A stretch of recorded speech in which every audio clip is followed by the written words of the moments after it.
Baru dua ya Pak ya? Baru dua orang, Ya, ya, nggak apa-apa lah, ya seadanya aja.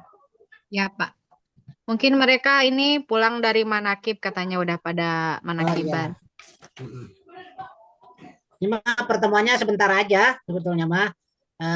Saya anggap kan perkuliahannya sudah selesai sebetulnya mah. Siap. Aduh, maaf baru masuk terpental. Susah masuk.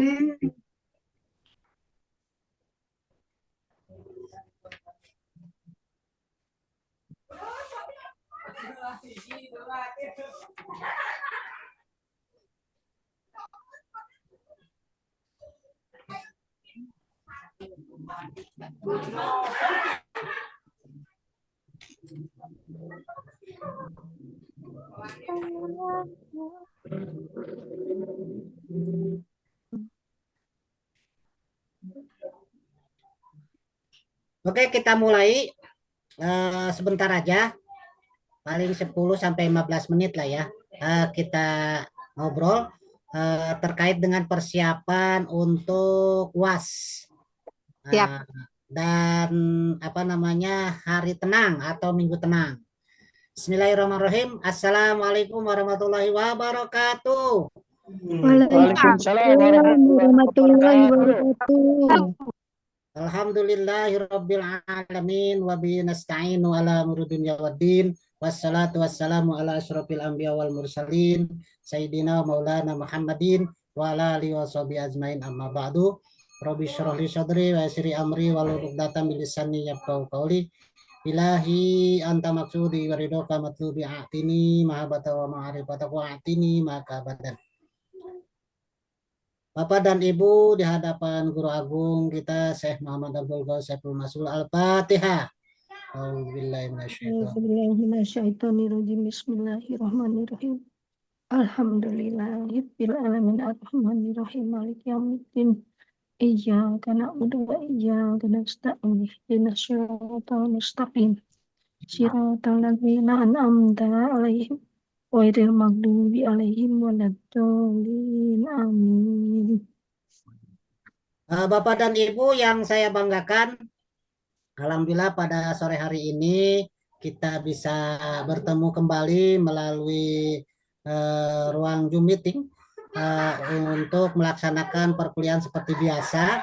Hanya barangkali untuk di minggu ini atau di hari ini perkuliahannya untuk ini berbeda dengan seperti perkuliahan kita di minggu yang lalu. Jadi hanya mengevaluasi saja apa yang sudah kita laksanakan perkuliahan ini yang perlu barangkali disampaikan dan diketahui oleh Bapak dan Ibu sekalian sebagai siswa di STID Sirna Rasa. Yang pertama yang perlu saya sampaikan terkait dengan perkuliahan. Berdasarkan informasi yang saya dapatkan dari pihak kampus dan juga mahasiswa yang saya konfirmasi bahwa walaupun memang belum ada surat edaran yang apa namanya yang pasti gitu ya, karena biasanya untuk persiapan UAS kemudian di minggu tenang bagi siswa semuanya itu biasanya ada surat edarannya. Mungkin ada yang di antara Bapak dan Ibu yang sudah menerima surat edaran terkait dengan minggu tenang dan juga pelaksanaan UAS. Jadi informasi yang saya dapatkan dari kampus bahwa di minggu besok, minggu terakhir itu adalah minggu tenang. Katanya dari tanggal 29. 25 sampai 29 dan sampai tanggal 4 katanya pelaksanaan minggu tenang. Jadi Bapak dan Ibu seperti biasa belajar di rumahnya masing-masing. Tetapi untuk kepastiannya nanti akan saya sampaikan kembali melalui Pak Juandi atau Bu Rinsun terkait dengan apa namanya pelaksanaan minggu tenang tersebut gitu ya. Saya sampai hari ini belum menerima surat edarannya dari kampus. Kemudian yang kedua terkait dengan pelaksanaan UAS. Seperti yang saya sampaikan di beberapa minggu yang lalu, bahwa pelaksanaan UAS itu yaitu menyumbangkan buku seperti biasa yang kita laksanakan pada di semester genap yang lalu. Jadi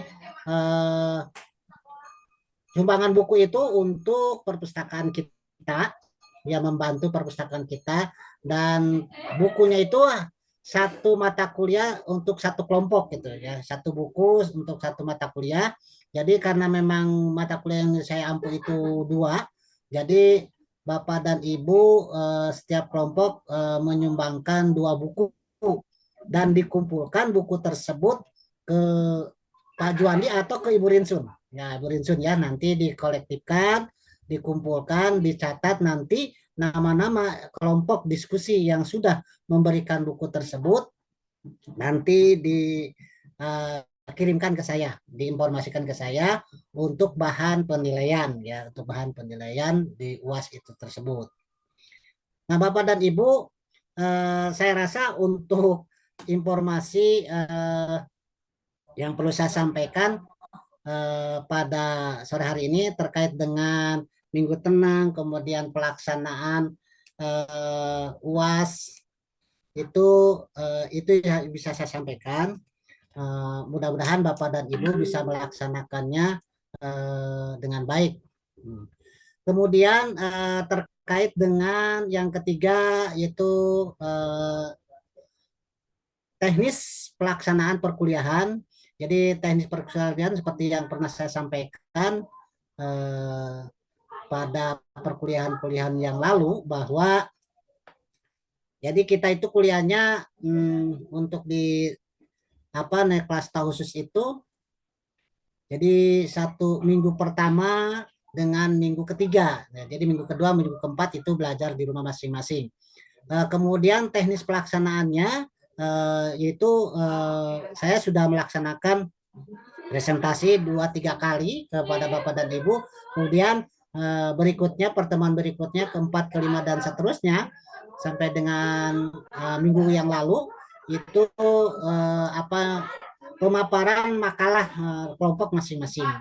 Nah, itu penyediaan perkuliahan yang saya sajikan, dan mungkin itu adalah pelaksanaan perkuliahan dosen-dosen yang lain juga sama pada umumnya seperti itu. Jadi tidak ada sesuatu yang istimewa barangkali untuk teknis pelaksanaan perkuliahan. Jadi secara umum memang seperti itu. Nah, kemudian terkait dengan pelaksanaan perkuliahan dari aspek isi dari perkuliahan itu sendiri, terutama terkait dengan materi perkuliahan, metodologi dakwah, kemudian filsafat BPI.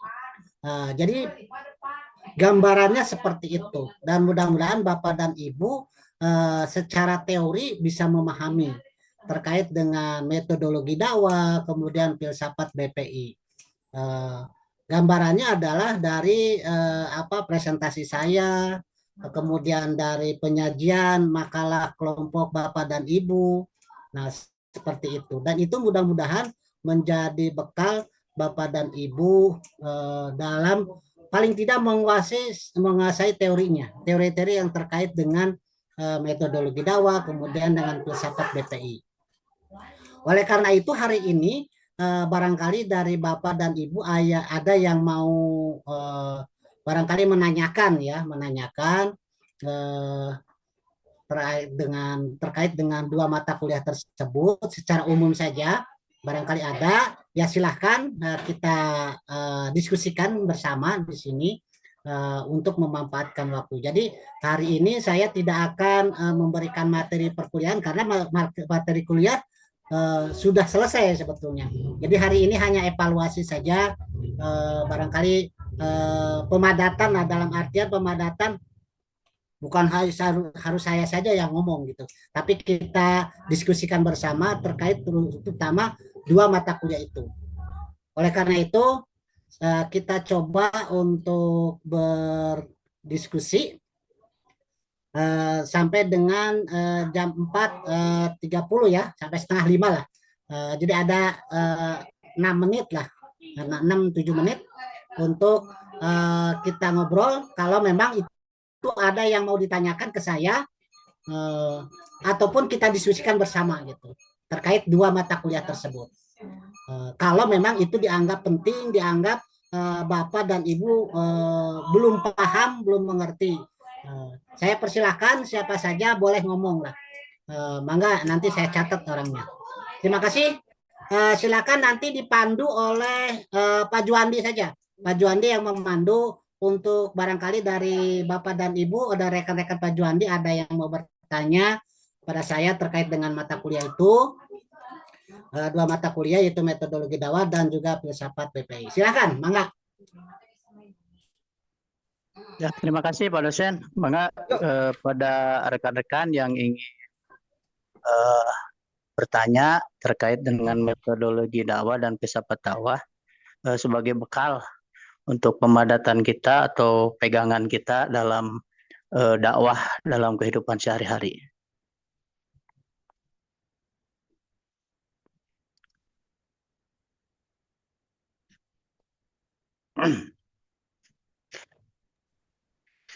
Sebagai pemantik saja dulu sebentar sebagai pemantik, terutama Bapak dan Ibu terkait dengan filsafat BPI ya gitu.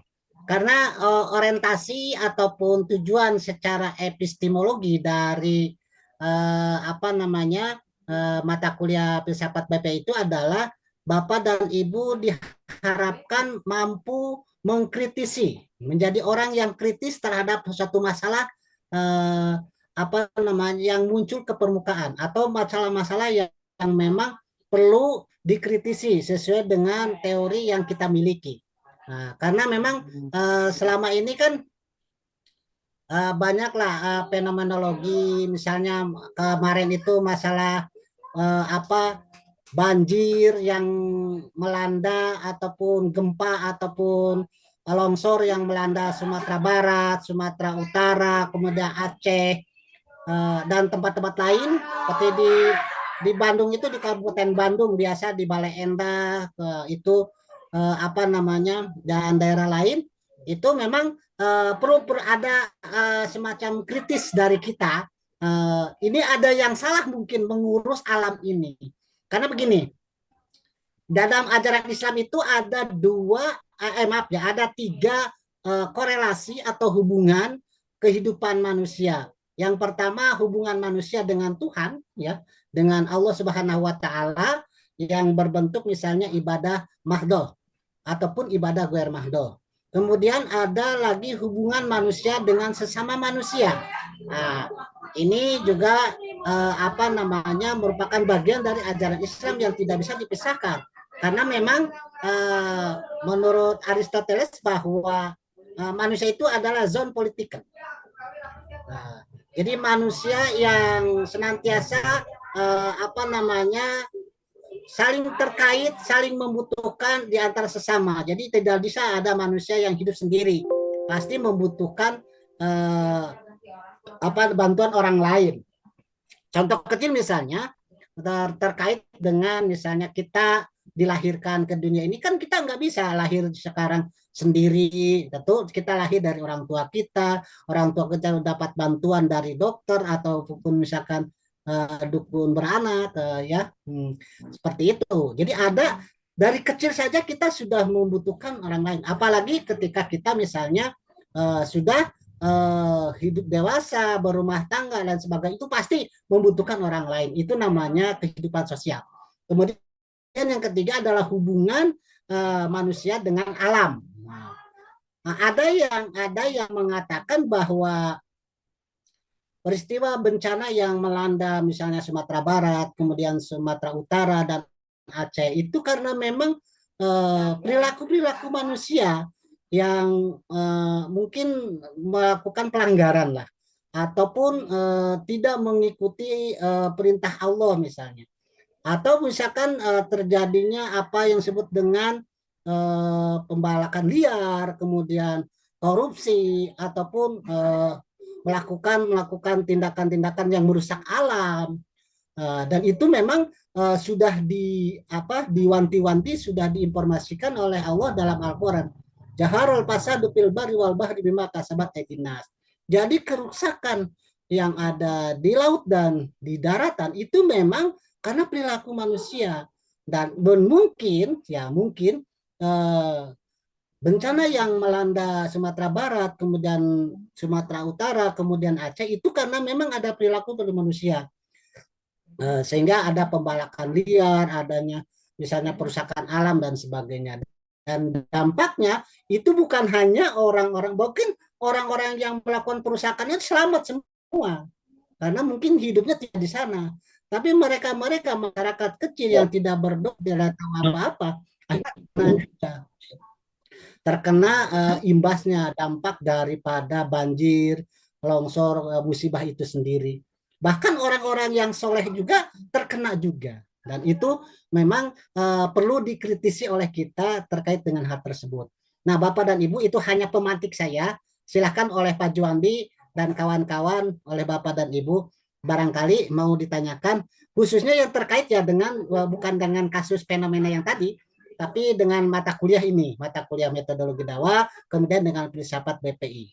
Terima kasih, Mangga.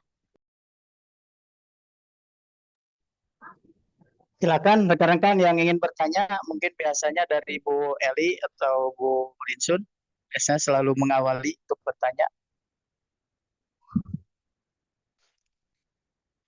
Kalau nggak ada, ini saya mungkin Pak dosen mau bertanya.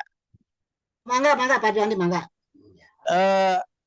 Terkait dengan, saya ingin mengaitkan dengan fenomena yang terjadi saat ini itu kan.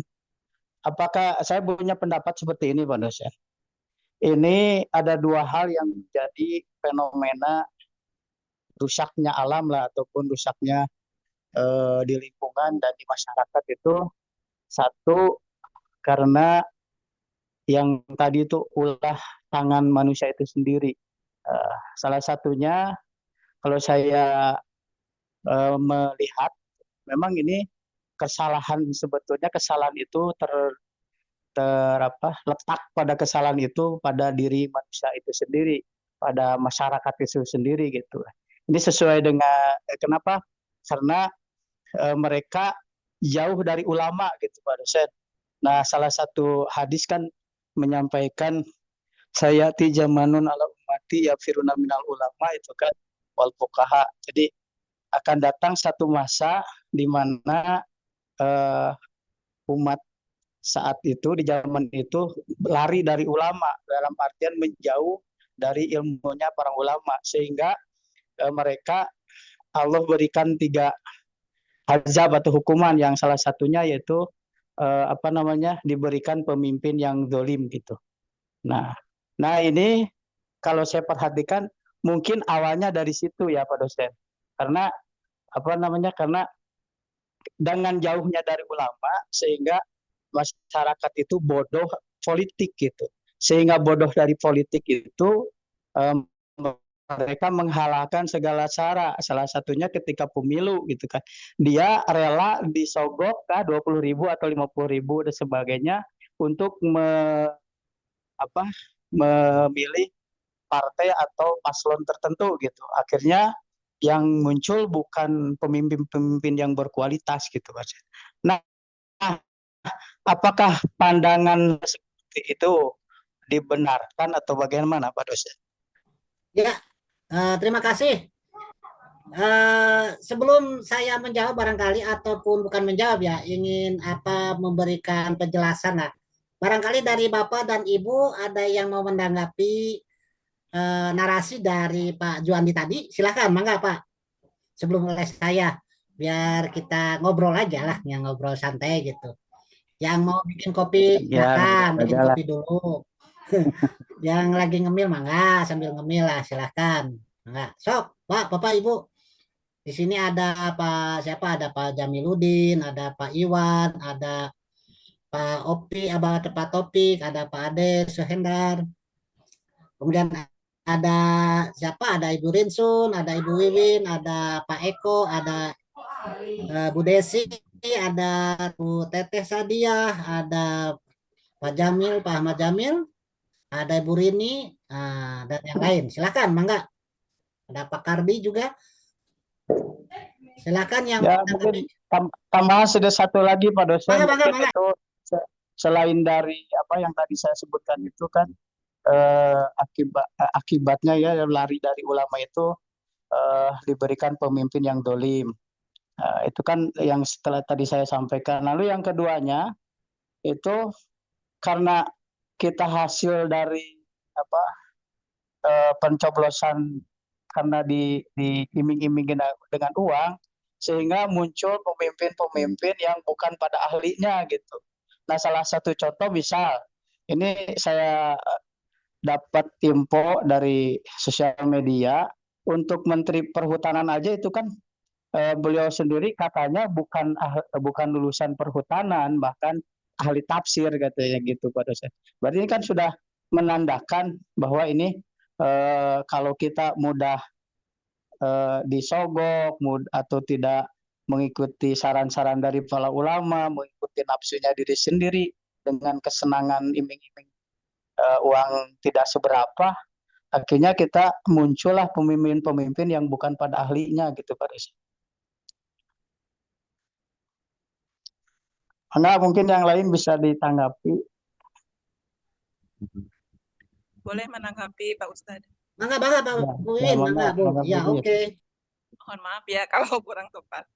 Mungkin karena ini ya, satu karena ketidakjujuran ya yang ada di orang-orang itu ya. Terus ambisi-ambisi mereka yang kepingin jadi pejabat, mungkin seperti kepingin jadi pemimpin, terlalu ambisi gitu kan, sehingga nilai kejujurannya diabaikan. Dia tidak ada kepuasan gitu kan di dirinya tuh. Jadi intinya serakah apapun itu dia ingin menguasai gitu kan. Kayak fenomena alam yang sekarang terjadi di Sumatera Barat gitu kan, di Aceh. Yang tadi disampaikan sama Pak Ustadz Juwadi,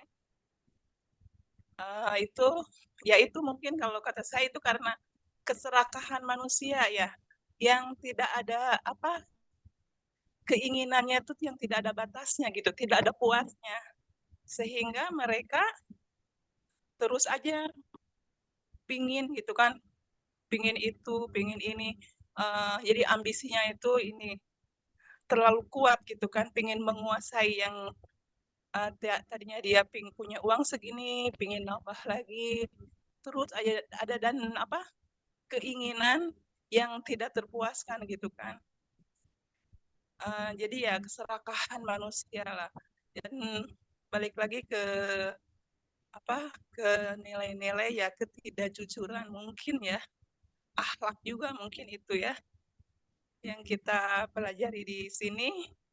Ya di ranah tasawuf kan kita alhamdulillah gitu kan udah diberi bekal sama pengersa dikir hobi, mungkin kita makan insya Allah bisa mengendalikan gitu kan, bisa mengendalikan nafsu, keinginan, seandainya itu bukan hak kita, mungkin kita mah bisa gitu menahan.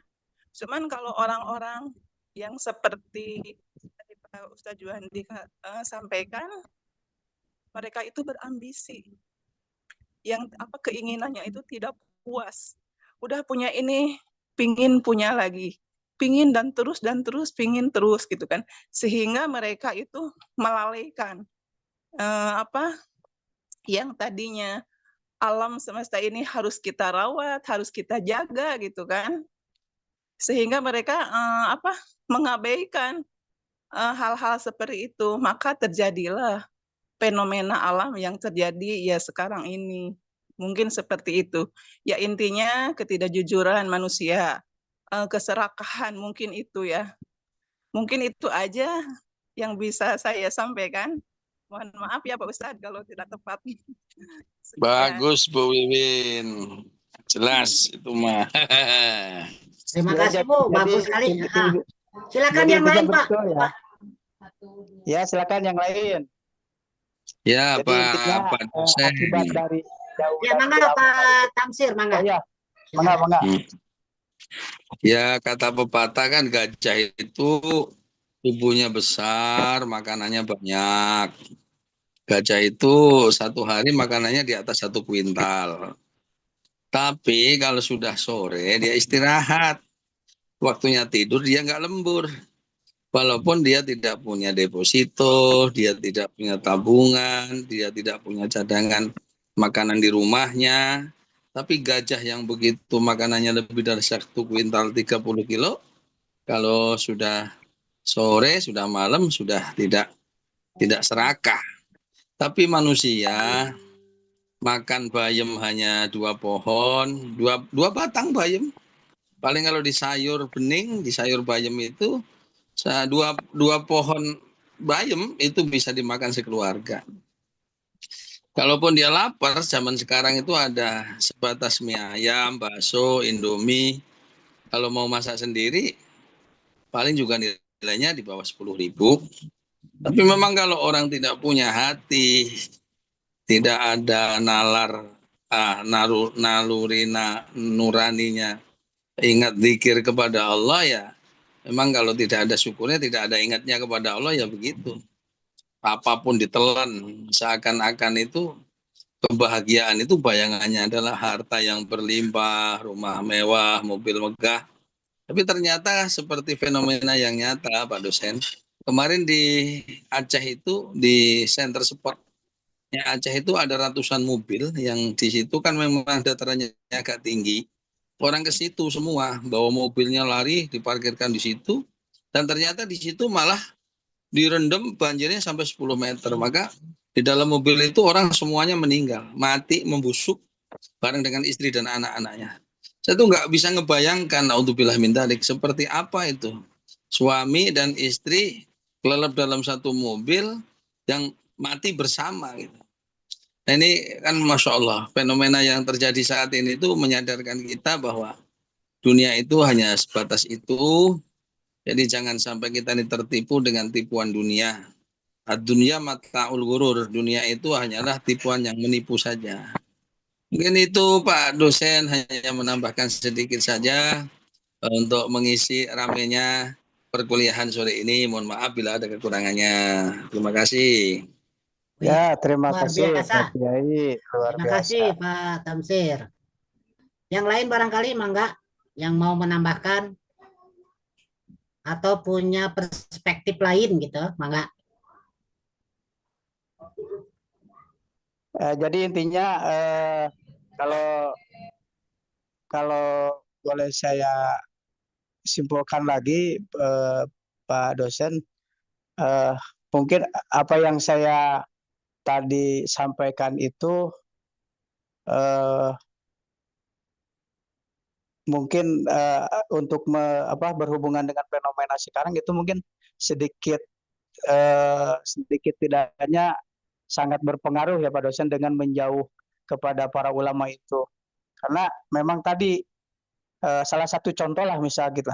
Kalau kita sebagai ikhwan TKN kan merapat ke ulama itu alhamdulillah bisa tunduk dan patuh dengan nasihat ulama.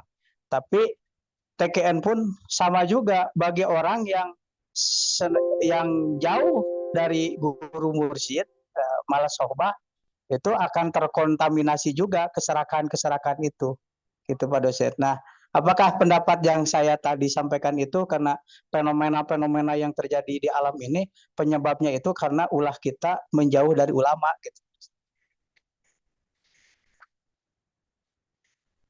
Mangga yang lainnya.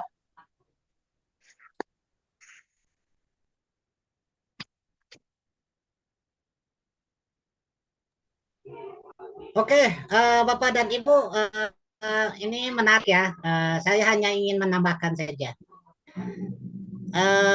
Kira-kira menurut Bapak dan Ibu Indonesia ini ruwet atau gimana gitu? Atau enggak ruwet gitu? Ruwet. Kalau lihat sekarang ini. Iya, betul Bu Desi, terima kasih. Saya ikut Bu Desi aja. Kalau Bu Desi ruwet. Kalau ruwet berarti di Indonesia ini, di kita ini kurang orang yang benar. banyak orang yang pintar. Jadi kalau banyak orang yang pintar tapi sedikit orang yang benar, ya seperti itu, ruwet akhirnya. Ingat loh, yang melakukan pembalakan liar, kemudian yang melakukan perusakan hutan, gunung, dan sebagainya, itu pasti orang pintar itu. Orang pintar. Saya yakin orang pintar itu. Orang sarjana gitu. Dan pegawai-pegawai yang ada di perusahaan itu ya memang masyarakat biasa yang bekerja mereka. Tetapi yang memerintahkannya itu pasti orang pintar gitu loh. Bahkan mungkin dia pejabat, bahkan sarjana. Tapi perilaku mereka tuh nggak benar gitu. Jadi Indonesia ini kalau ruwet ya karena memang sedikitnya orang yang benar gitu. Terlalu banyak orang yang pintar. Jadi pintar itu bukan jaminan orang menjadi baik, menjadi orang yang soleh gitu. Jadi samping pintar juga harus benar gitu. Kemudian yang kedua, nah saya setuju nih dengan tadi yang disampaikan oleh Pak Tamsir, kemudian Ibu Wiwin, kemudian Pak Juan sendiri dan yang lain tadi yang menyebutkan. Jadi mereka itu kan yang melakukan perusakan itu bukan tidak beragama mereka. Dan saya yakin mereka beragama gitu. Nah, mungkin saja agamanya Islam mungkin ya. Saya kan nggak bisa mengidentifikasi dengan jelas. Yang jelas beragama saja. Nah, artinya orang beragama saja belum cukup gitu. Tetapi ya tadi harus bersyukur kepada apa yang telah Allah berikan kepada kita. Nah, mereka kan itu kenapa tadi yang sampaikan Ibu Win serakah gitu ya. Karena mereka nggak bersyukur gitu apa yang mereka miliki dan apa yang mereka telah terima dari Allah gitu, sehingga mereka tidak puas dengan apa yang sudah dimiliki dan ingin cek bahasa Sunda nama ngarau kusiku, semuanya ingin dimiliki. Nah, gunung ingin dimiliki, hutan ingin dimiliki, air ingin dimiliki, rumput ingin dimiliki, semua pokoknya mah ingin dimiliki oleh sendiri. Itu karena orang tidak bersyukur. Jadi Bapak dan Ibu, pinter saja belum cukup kita menjadi manusia yang baik, tapi juga harus benar. Nah, tadi yang disampaikan oleh Pak Johani betul gitu. Dan orang menjadi benar itu harus ada yang membimbing. Nah di filsafat BP itu namanya bimbingan penyuluhan Islam, yang namanya ilmunya disebut dengan irsyad. Kalau bahasa torikohnya adalah mursyid. Nah, mursyid ini penting gitu. Karena mursyid yang akan mengarahkan kita, yang akan membimbing kita. Karena keilmuan BP itu namanya irsyad namanya. Nah, kemudian yang kedua harus bersyukur kepada Allah. Jadi apa yang kita terima, apa yang kita miliki hari ini, itu harus kita syukuri. Sekecil apapun yang kita terima, Bapak dan Ibu harus syukur nikmat, bisa kuliah, bisa belajar di STID. Dan itu tidak semua orang bisa melakukan itu semua. Saya bangga dengan Ibu Desi yang sudah usianya lebih dari saya gitu. Tapi semangat belajarnya sangat tinggi. Maka kata Nabi kan di dalam hadisnya, utlubul ilma minal mahdi ilal lahdi.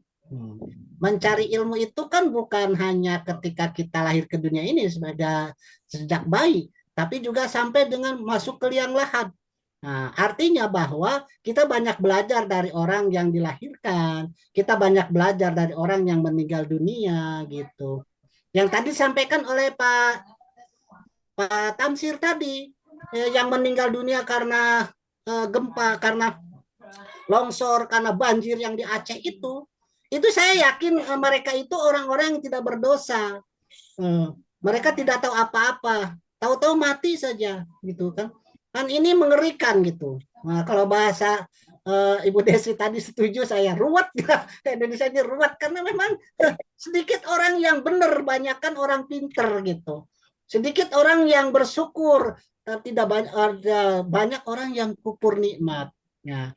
Saya rasa itu ya tambahan dari saya. Terima kasih kepada Bapak dan Ibu yang telah berdiskusi walaupun sederhana, walaupun sedikit, tapi mudah-mudahan ini jadi refleksi kita menghadapi akhir tahun 2025, dan refleksi kita juga menghadapi tahun baru. Nah, Bapak dan Ibu, tahun baruan nih, mau kemana nih tahun baru?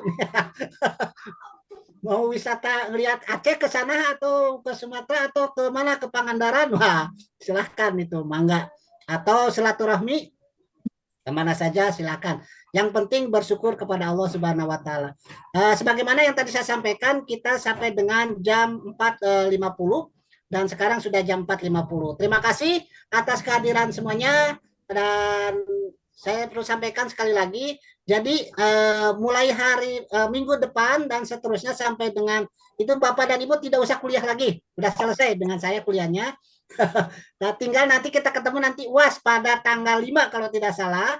Nanti insya Allah nanti saya sampaikan lagi, karena memang saya belum dapat surat edarannya dari kampus.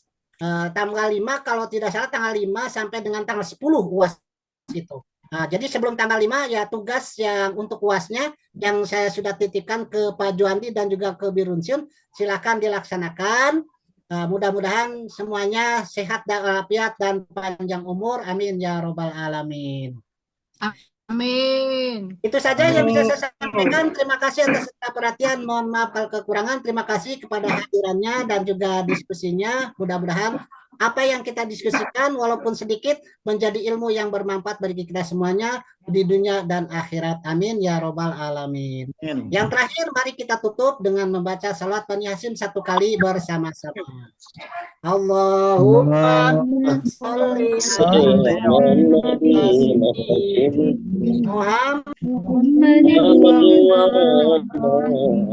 Wasallam.